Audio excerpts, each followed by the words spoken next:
Welcome back to another episode of How I Healed from Eating Disorders.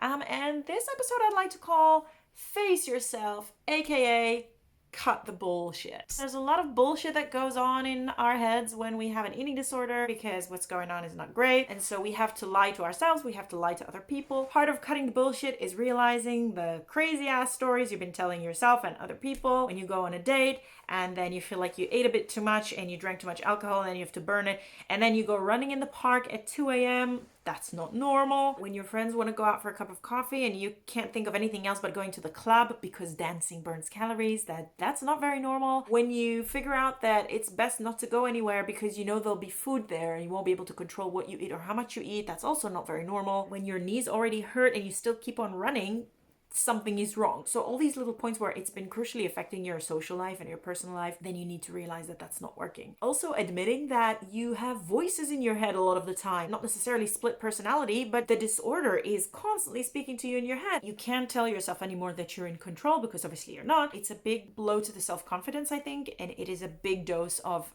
vulnerability to have to deal with. This is why we tell someone first, because then we at least get support. When you come and tell someone, they're going to ask you questions about, you say you've got a problem, what exactly do you do, why you're doing it, how many times you do it a day, how did you manage to do it without people noticing, what do you think is wrong, what do you think is the source to the problems. All these questions, this is the time to face yourself. And you really have to be purely honest with yourself. You have to really try and dig in. All that is part of cutting the bullshit. There is a lot of shame involved in that because nobody wants to admit that that's what they're doing. But again, it's a very, very crucial step. I think it's a wonderful step in the right direction once you're able to do that. And if you've done it already, I applaud you. I've been there more than once. It's difficult. So as always, if you're struggling with anything, this should be a safe space for you to share it. I'll be happy to help or advise from my own personal experience if I can. So feel free to put stuff down in the comments as long as they are positive, constructive, and I'll do my best to answer as always. And I'll see you in the next episode.